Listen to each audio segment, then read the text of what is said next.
अस्सलाम वालेकुम, welcome back to another lecture of UI UX master class. और हम ह्यूमन सेंटर डिज़ाइन को इस लेक्चर में कंटिन्यू करेंगे। सो प्रीवियसली हमने स्टेप्स की बात की थी, नाउ थोड़ा सा स्टेप्स को इन डेप्थ देखते हैं। स्टार्ट करते हैं रिसर्च से। रिसर्च में आप क्या करते हैं, आप यूज़र के गोल्स देखते हैं, उसके नीड्स देखते हैं, and based on that basically you refine them. अब रिसर्च का फ़ायदा क्या होता है? रिसर्च का फ़ायदा ये होता है कि बेसिकली आप प्रोडक्ट यूज़र्स के लिए ही बनाते हैं। आप किसी ऐसी दुनिया के लिए प्रोडक्ट बेसिकली प्रोडक्ट नहीं बनाते जहाँ पे यूज़र्स ही ना हो। तो यूज़र्स को आपने सेंटर में रखना होता है। रिसर्च से आपको नंबर वन चीज़, आपको अपनी ऑडियंस पता चलती है।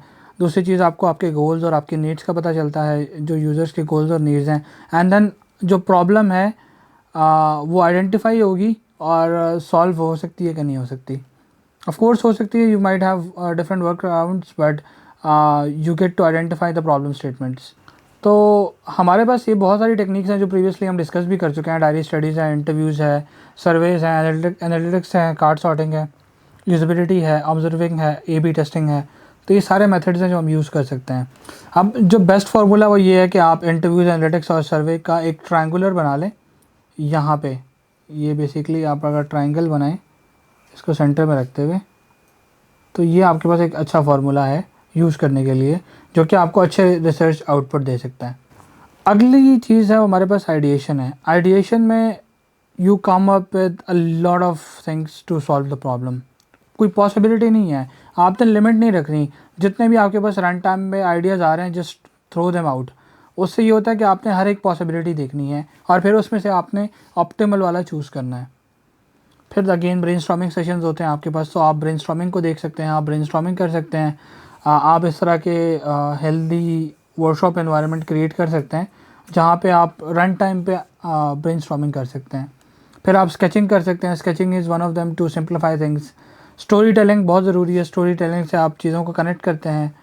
देन इस भाईजान की तरह आपका भी फेस खुश होता है जब आप प्रोटोटाइपिंग फेज़ पे आते हैं। आप कहते हैं यार फाइनली बस प्रोडक्ट उस फेज़ पे आ गया कि अब हम अपनी असम्पशंस को टेस्ट कर सकते हैं।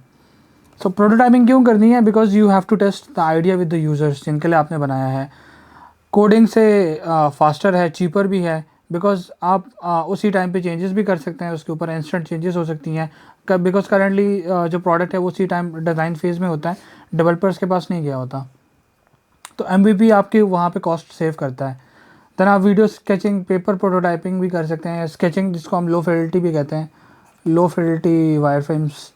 और देन आता है इवैल्यूएशन का फेज़, जब आपकी ये हालत हो रही होती है, आप कहते हैं कि यार अब यूज़र जो है ना टेस्ट करने लगा है प्रोडक्ट को, क्या होगा क्या नहीं होगा, क्या प्रोडक्ट फेल होगा, क्या प्रोडक्ट यूज़र की नीड्स के मुताबिक होगा। तो इवैल्यूएशन आपको ये सारी चीज़ें जो है ना आंसर कराता है कि is it easy to use, क्या ये यूज़र की नीड्स को पूरी कर रहा है, क्या काम कर रहा है प्रोडक्ट में, क्या इंप्रूवमेंट्स हो सकती हैं, क्या ऐसी चीज़ें जो मिसिंग है। तो ये सारी चीज़ें आपको इवैल्यूएशन स्टेप में पता चलती हैं। तो आपने क्या करना है, basically value is the hub of all of this thing. जितनी ज़्यादा वैल्यू क्रिएट करेंगे प्रोडक्ट के अंदर, उतने ज़्यादा यूज़र्स आपके पास आएंगे। बिकॉज अगर आपका प्रोडक्ट के जो फीचर्स है वो यूज़र की प्रॉब्लम सॉल्व नहीं कर रहा, तो उसके बनाने का कोई फ़ायदा नहीं है। तो ह्यूमन सेंटर डिज़ाइन हमारे पास एक फ्रेमवर्क है जिसमें हमारे पास ये सारी चीज़ें होती हैं: रिसर्च, आइडिएट, प्रोटोटाइप, इवैल्यूएशन और लॉन्चिंग। फिर आता है ये वाला फेज़ जब आप प्रोडक्ट लॉन्च करते हैं। फाइनली आप कहते हैं यार मार्केट में लॉन्च होने जा रहा है प्रोडक्ट, लेकिन आपकी टीम की ये हालत हुई होती है टू द फाइनल फेज़। तो उसके बाद आप बेसिकली एक्चुअली डेटा मेजर करते हैं, A/B टेस्टिंग रन करते हैं, सर्वेस करते हैं, फिर देखते हैं कि अच्छा यार कितना इम्पैक्ट क्रिएट किया जो हमने प्रोडक्ट बनाया है उसने। और प्रोडक्ट हमेशा रियल वर्ल्ड में यूज़ होता है, तो आपने ये सोचना होगा कि क्या हमने उस चीज़ को अचीव किया कि नहीं किया। इन शॉर्ट, आपने अपना प्रोडक्ट यूज़र को माइंड में रखते हुए करना है, सिंपल एज दैट। सो अभी तक हमने जो पढ़ा है, डिज़ाइन थिंकिंग, UCD और HCD। अब तीनों में थोड़ा थोड़ा डिफरेंस है। डिज़ाइन थिंकिंग प्रॉब्लम सॉल्विंग के लिए यूज़ होता है। UCD को आप यूजेबिलिटी और फंक्शनलिटी के लिए यूज़ कर सकते हैं, फंक्शनलिटी।